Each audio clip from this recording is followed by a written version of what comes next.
Good morning.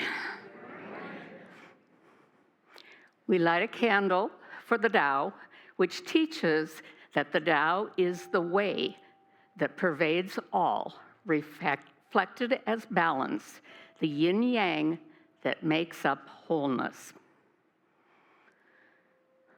We light a candle for the shamanic traditions, which teaches that everything is living and infused with life force energy.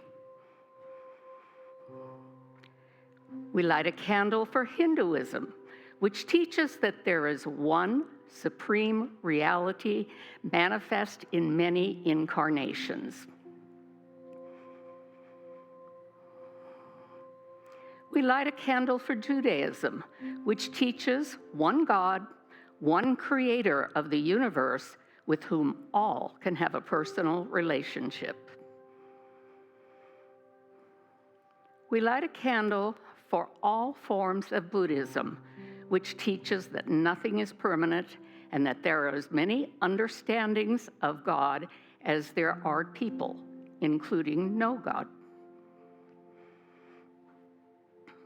We light a candle for all forms of Christianity, which teaches one God expressed as a trinity of Father, Son, and Holy Spirit. We light a candle for all forms of Islam, which teaches that there is one God, Allah, as the one true reality and source of all creation. We light a candle for the universalistic religion of Baha'i, which teaches that there is one God who has been revealed progressively through the world's religions and spiritual traditions over the course of time. We light a candle for all forms of New Thought, which teaches that God is consciousness, infinite intelligence, omnipotence, omnipresence, and omniscience. There is no thing that is not God. We light a candle for all those who are as yet unaware of the power and presence of Spirit in their lives, and for the space that we are holding for them and for all faith traditions unnamed in this ceremony. This final candle is the healing candle. It represents the revealing of the divinity at the core of all experiences. This is your candle for whatever is in your mind and heart that requires the light. Thank you, Lorraine. Thank you, Greg. Taking a moment to acknowledge the peace candle, which we keep consistently illuminated as a reflection of a consistent illumination of peace within each and every one of us. And as we allow our infinite peace to inform every aspect of our lives, then right where we are, we become expressions of and creators of world peace. Let's honor that understanding by sharing together this prayer for world peace. Divine love indwells each person and radiates from one to another. Harmony is established and peace reigns in the world.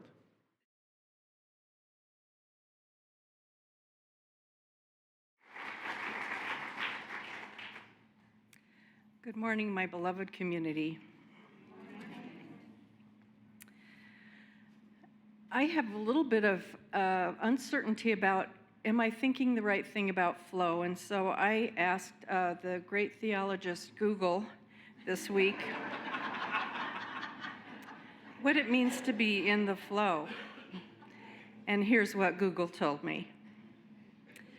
Being in the flow is a spiritual state of alignment with the universe, characterized by effortless action, deep presence, and non-resistance to life's unfolding.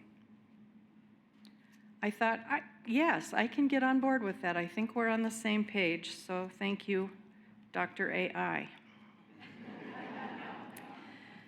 For me, being in the flow is easier to understand when I am confident that I really am aligned with the universe.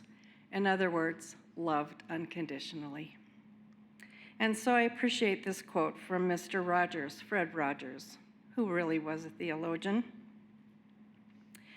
Knowing that we can be loved exactly as we are gives us all the best opportunity for growing into the healthiest of people. I'd like to change a bit of Mr. Rogers' wording to something a little more affirmative. Knowing that we are loved exactly as we are gives us all the best opportunity for growing into the healthiest of people.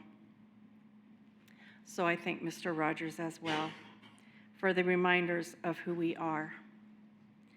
And I'd also like to thank Reverend Jonathan for the reminder that we are more than in the flow as we say this month's affirmation, which is, I relax, I know, I am the flow.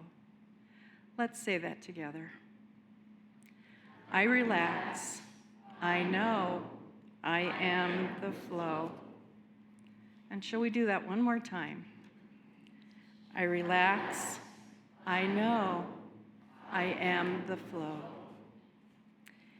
And if you would, I invite you to join me in prayer now. Let there be a breath, followed by another natural, relaxing breath, allowing each breath to remind us that prayer moves through us, through everyone holding sacred space in this moment. The one power, one presence, invites divine flow, the divine flow of love, the perfect flow of peace, the flow of beauty. This energy is holy and vibrant. It strengthens what is weak, illuminates what needs to be known, and energizes every thought, every dream.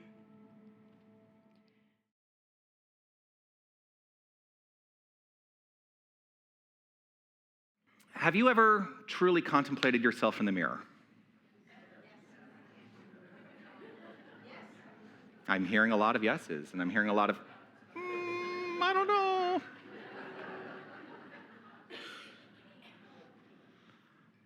You know, there's a spiritual practice that we sometimes go to, which is, to do what we call mirror work. It's a spiritual practice. It's also used in the theater a lot for actors to do mirror work. And we look at ourselves in the mirror and we really contemplate what is it that we are actually seeing in the mirror.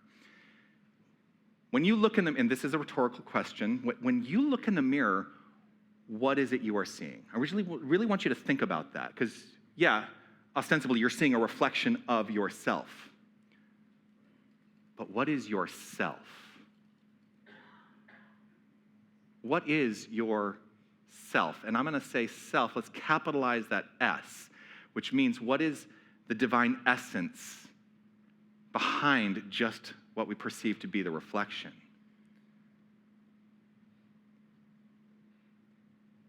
Just think about that for a moment, because what you see in the mirror may not be exactly what you think you see.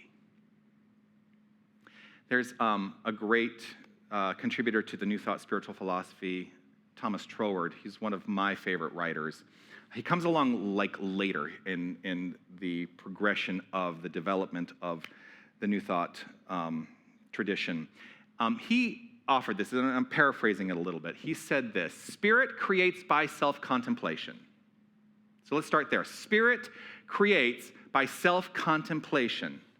Therefore, what it contemplates itself as being, that it becomes.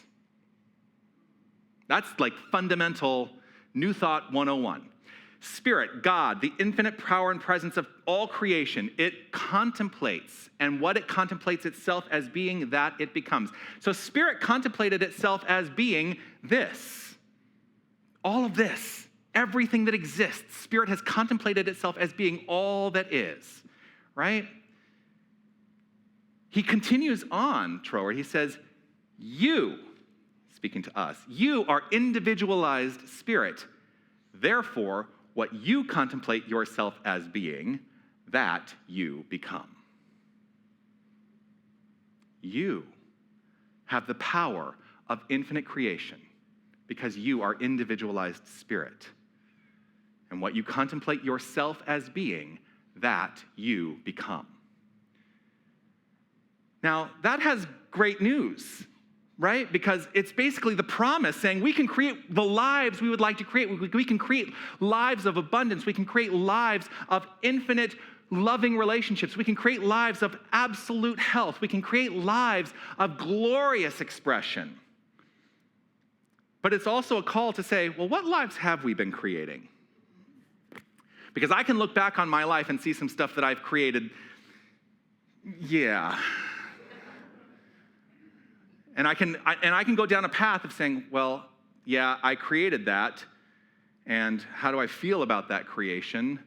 Because I might start to blame myself if I take to heart the idea that as an individualized expression of spirit, I created that, and then I might start beating myself up for it. That is absolutely worthless to do that. So I just want you to know that. Absolutely worthless to do that. Irrespective of what you created in the past, you are born anew in this moment to create something new, something more constructive, something more loving, something more progressive. And we are each evolving as spirit in every single moment because our minds are facets of the infinite mind. And so the question really is, this is the fundamental question, how are you choosing to use Spirit's creative nature that is your creative nature here and now? And letting go of anything that has preceded this moment, how are you choosing to use it now? Because, as the great master teacher Jesus said, it is done unto you as you believe.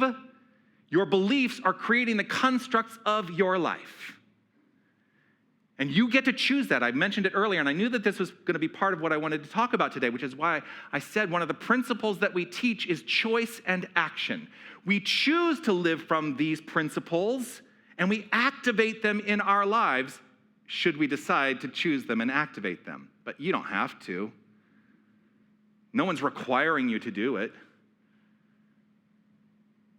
But what I have found in my life is that the application of these principles, the application of recognizing that I am in a state of infinite choice, has enhanced the quality of my experience because I don't blame anything outside of myself for what shows up in my life. I got over blaming God for the stuff that was going to happen. Boy, there was a word, the choice word that almost came out there. And I've had some stuff happen in my life. But what's the point of blaming something outside the self? What if we took responsibility to know that I am empowered in this moment to do something, to be something, to allow something new to unfold? We just had the spring equinox. I know it feels like summer. If some of you are connected with me in social media, I posted, I got into my car the other day. I got my hair cut on Thursday, and I got into the car after my haircut. And you know how you have the temperature that reads on your dashboard? 106 degrees on Thursday, the last day of winter. And so I posted the picture of my dashboard. It said, it's the last day of winter, but it's a dry heat.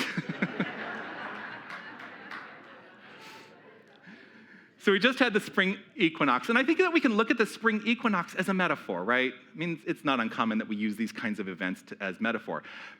And the metaphor is this, that life is always moving toward greater expression of itself. That's the nature of spring. I love, and I know a lot of people think that the Palo Verde trees are causing them distress. Go look it up. It's not the Palo Verde trees. It's something else that's blooming, but it's not the Palo Verde trees, but I love the yellow blossoms of the Palo Verde trees. And I love seeing everything exploding into color right now. It's just absolutely exquisite.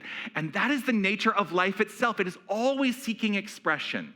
And it is always seeking expression by means of each and every one of us. So something is always ready to bloom, to open, and to emerge, and it's always ready within each and every one of us. That's living in the absolute flow. That's living in the absolute flow. So the question really then is, are we resisting it? Are we in resistance to that flow, or are we in alignment with that flow? It took me a long time to stop resisting the flow. to be okay with saying, yeah, all is well. And I can live and be and thrive just as I am in the here and now, because this is it. This is the only thing that exists, the here and now. The past no longer exists. The future does not exist. This is it, right here, right now. And so I go back to that question that kind of starts this whole line of thought. If I'm standing there looking at myself in the mirror, what am I contemplating myself as being? What am I contemplating myself as being? I'm not going to tell you what my answer is. I want you to understand what your answer is. What am I contemplating myself as being? And how is that working for me? How is that working for me? Is it a contemplation of self that is in support of a thriving life? Or is it something else? And who then is in charge of addressing it if it is something other than thriving? Because if I can no longer put blame on anything outside the self, if I can no longer put blame on God or on anybody else in my life, I used to blame people for my life. Glad I got over that. Taking responsibility, how's that working for me? And am I ready to become something else? And to know that there is an infinite divine power of creation that is who and what I am. It is who and what each and every one of us is. And we have the capacity to create something else infinitely. It can be whatever we decide for it to be. That's the promise. That's the promise of the New Thought spiritual philosophy. We can create extraordinary lives. We can create extraordinary lies. Lies. That was maybe a little Freudian slip.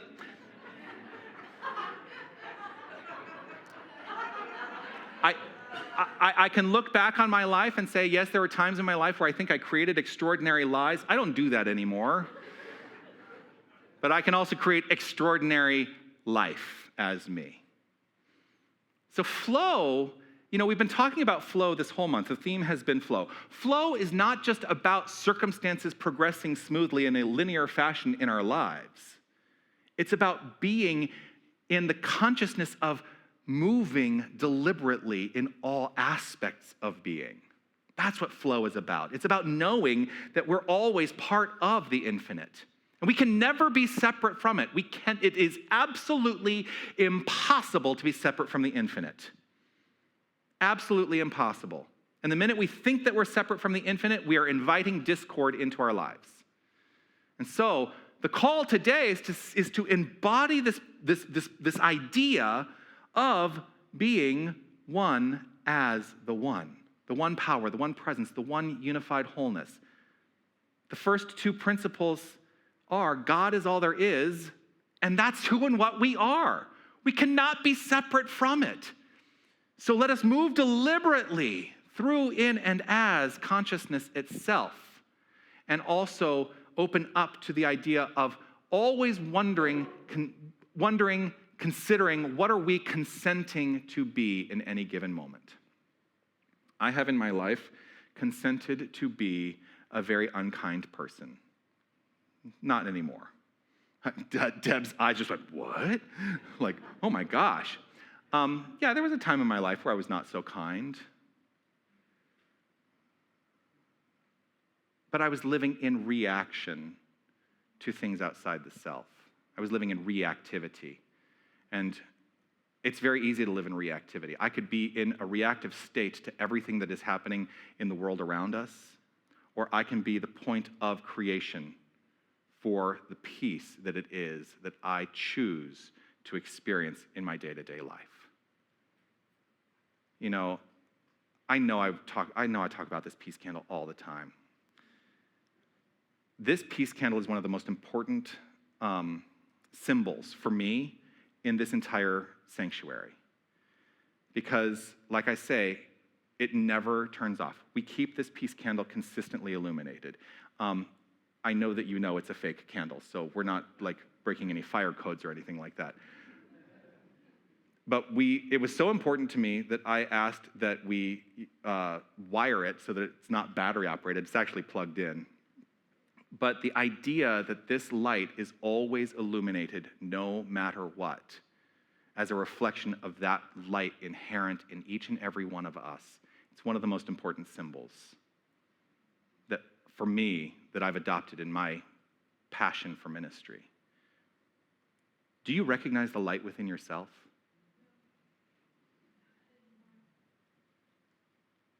Open up to the realization that irrespective of what you think about that light, whether you think that it has been extinguished or not, it is alive within you. It is part of who you are. It can never be extinguished. All we can do is try to dim it. Open up. Open up in this moment to a greater realization that you are the light of life itself. You are the light of love itself. You are the light of divinity itself. Begin to understand that when you look in the mirror, that is what you see. And the truth of us, actually, is what is behind the seeing. What I mean by that is, we are not necessarily the form we see in the mirror. We are that which is doing the seeing. The truth of us is that which is doing the seeing. All we see in the mirror is a representation, but there's a truth behind that representation that is more profound than any physical form. We engaged the beginning of our prayer chaplain training yesterday. Spent some time with some glorious new recruits in our prayer chaplain team. And one of the things that we do invite is this call for the prayer chaplains, that when we are looking and working with people in our spiritual community in prayer work, that our job as ministers, as spiritual leaders, as prayer chaplains, is to look beneath the effect, to look past the effect that anyone may come to us with. Someone may come to me and say, you know what, I'm having a really challenging time financially. We look past the effect because financial challenge is not part of divinity itself.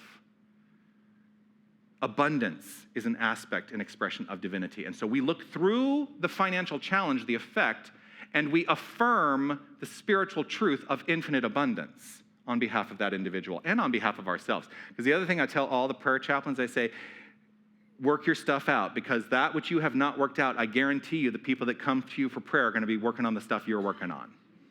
It's the nature of things. It's the law of attraction working itself out. And so work it out. Know the truth. Embody the truth. Embody the principle. Look beneath the effect. Look through the effect. Deepen into a causative awareness. And so the invitation is really to take responsibility for our lives. That's the full invitation today, to take responsibility. But we don't need to do so with any sense of shame or blame, because that will get us nowhere. It only holds us back. You needn't use your mind to reinforce old fears or old identities or old limitation, but instead align with infinite truth, align with infinite possibility, and align with infinite power, because each and every one of us is an expression of infinite truth, an expression of infinite possibility, and an expression of infinite power. That is the truth of our identity.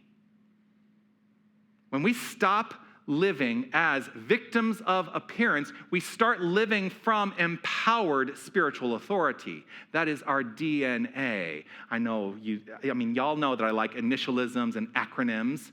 And our DNA is inherent in who we are, right? So you know what our DNA is? It is our divine natural authority. That is the truth of our being.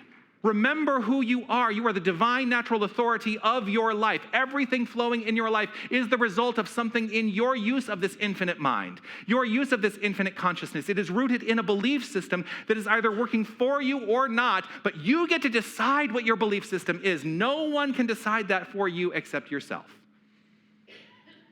So, what have I accepted in appearances as real in my life?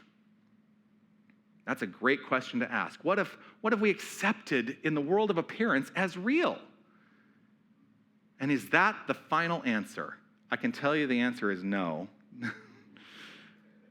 The answer is always no. Even if it seems like the most magnificent expression of spirit we could possibly comprehend, there's always something more because spirit is infinite. And the nature of the infinite is there is always something more to be expressed. So what have we accepted in the realm of appearance as real? If it's not working for you, the work is to change mind, knowing you're part of the infinite flow. What might change when I remember that I am the one doing the seeing? Spring is a season of emergence. And flow, being in the flow is not about forcing anything. It's about consenting to that deeper movement of life inherent in each and every one of us. Because spiritual life is expressed as individual life. The wholeness of us is spiritual. You can never be more spiritual than you are right now, because you are 100% spirit, you are 100% divine, you are 100% God. So perhaps the call is actually simple. Contemplate the self more truthfully as spirit. Use mind more intentionally as spirit, and spring into the flow of life. Peace and blessings. You are magnificent.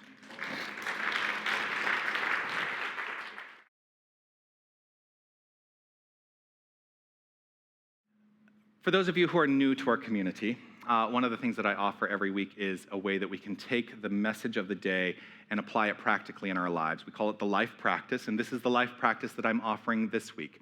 If you find yourself in a challenge or difficult circumstance, anyone ever have that?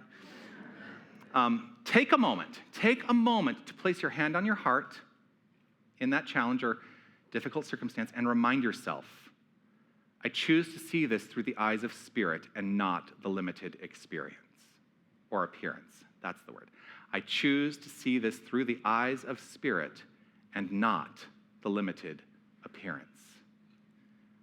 Allow yourself to take that as a practice. If you'd like to take a photograph of the slide, it is also always posted on our website after the service, usually by Monday. So please do take advantage of the practices that we offer here.